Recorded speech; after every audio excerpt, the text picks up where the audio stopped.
Le Rwanda comme le nouveau gendarme d'Afrique. Quels sont les pays où sont envoyés les soldats rwandais?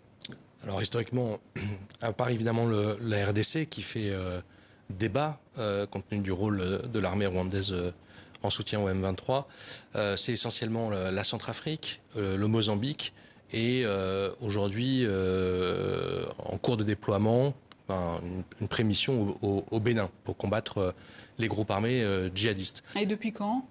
Dans ces pays? Oui, dans ces Alors pays. la Centrafrique, c'est depuis fin 2020, décembre 2020, mais principalement en 2021 au Mozambique et puis en 2023 au Bénin.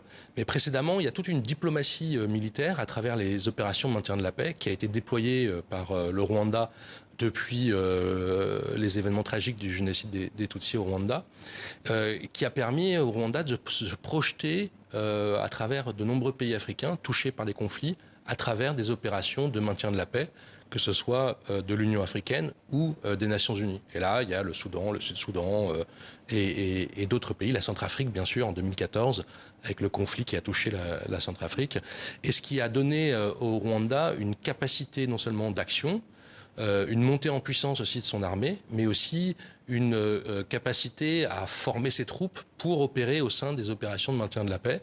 Ce qui fait du Rwanda une vraie référence en termes d'opérations de maintien de la paix et de déploiement de troupes.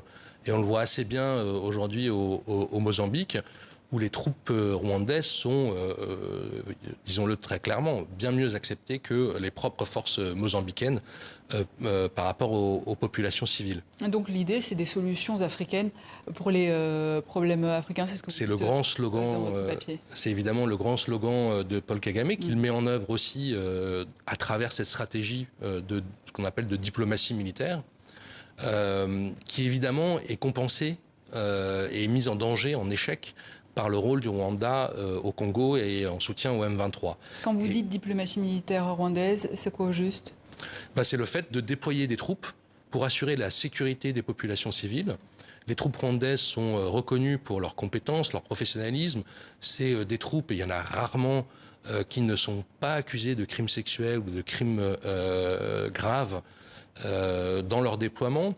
Ils développent également une sensibilité aux questions de genre. Enfin bref, c'est les élèves modèles en fait des opérations de maintien de la paix sur le continent africain. Et à ce titre-là, c'est vrai que c'est un acteur qui compte non seulement au sein des opérations de maintien de la paix de l'Union africaine comme des Nations unies, je le répète, en Afrique, mais également dans des déploiements bilatéraux.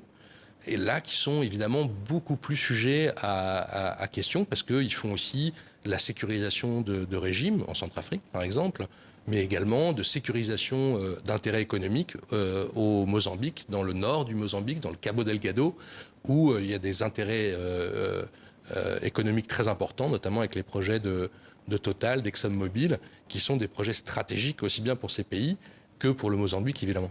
Donc on reviendra aux enjeux Mm. économiques, mais du coup, face à Wagner, le Rwanda constitue un contre-modèle. C'est ce que vous écrivez aussi dans ces 3 articles. Absolument. Enfin, c'est plus une question qu'une affirmation. Oui. D'abord parce que pourquoi ça peut constituer un contre-modèle? Dans la mesure où le Rwanda assume ses responsabilités et les responsabilités de sécurisation d'un État dans des zones minées par l'insécurité et en particulier menacées par les groupes armés djihadistes. Le Mozambique en est un bon exemple, mais aussi par des groupes armés comme en Centrafrique. Et donc, le Rwanda veut assumer ce rôle de dire nous assurons aux côtés des États légitimes, ou des États en tout cas, un rôle de sécurisation et de sécurité. Deuxièmement, la question qu'on se pose, c'est que toutes les entreprises de sécurité qui sont déployées dans le sillage de ces troupes officielles, des troupes armées officielles, de l'armée rwandaise officielle, et qui obtiennent parfois des contrats en Centrafrique, mais surtout au Mozambique par exemple. Est-ce que ces sociétés de sécurité privée vont se transformer en sécurité militaire privée, comme un contre-modèle de Wagner ou pas? C'est une vraie question qui peut être à l'avantage des pays qui les emploient, qui peuvent être à l'avantage de Rwanda et qui peuvent aussi être une solution alternative pour la sécurisation d'espaces ou la sécurisation de pays qui sont confrontés à des menaces sécuritaires, qu'elles soient djihadistes, banditisme, groupes armés ou autres, et qui peut être une alternative peut-être beaucoup plus acceptable que ne l'est aujourd'hui Wagner sur le continent africain. Vous parliez tout à l'heure des intérêts économiques pour le Rwanda d'envoyer ses troupes dans d'autres pays africains. Vous écrivez une diplomatie rwandaise qui ouvre la voie à une galaxie d'entreprises privées, c'est-à-dire ?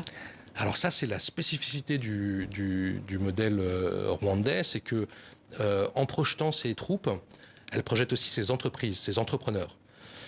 Il n'y a rien de répréhensible en soi, mais c'est une spécificité très intéressante. C'est-à-dire que, à la suite des soldats, on l'a vu en Centrafrique, on le voit aussi au Mozambique, se développent, se projettent en quelque sorte aussi des entrepreneurs et des conglomérats d'entreprises qui existent au Rwanda et qui reproduisent, à l'image de ce qui se fait au Rwanda, des schémas similaires au Mozambique, en Centrafrique ou ailleurs.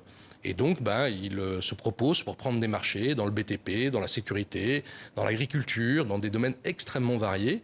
Et la spécificité de ce modèle, c'est que ces conglomérats sont tous liés entre eux.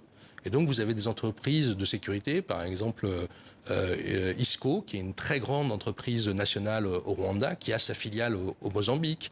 Vous avez aussi des entreprises minières en Centrafrique. Et voilà, il y a un vrai business qui se fait et qui est assez cohérent dans cette galaxie économique, mais qui va de pair, qui suit, si vous voulez, la projection militaire des forces armées rwandaises. Et ça, c'est assez intéressant. Vous disiez au début de l'interview que le cas de la RDC était un petit peu différent.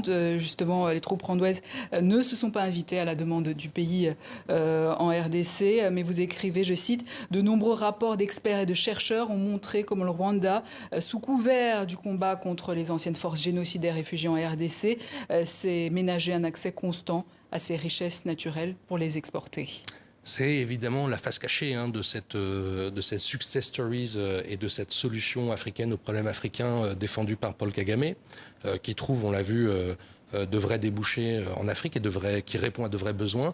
La face cachée, c'est évidemment l'implication de l'armée rwandaise, l'APR d'abord et ensuite les forces armées rwandaises ensuite, dans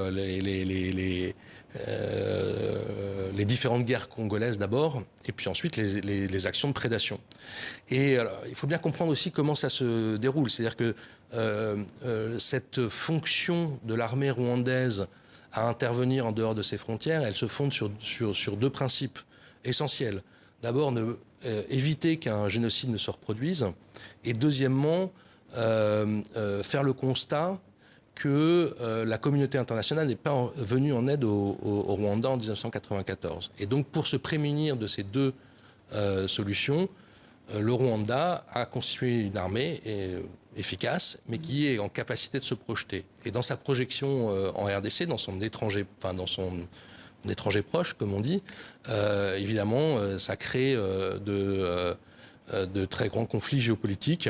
Et la première victime en sont les populations en République démocratique du Congo.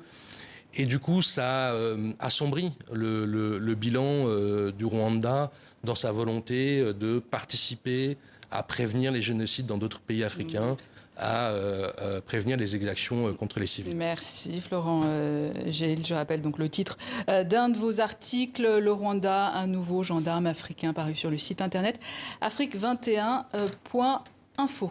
Merci.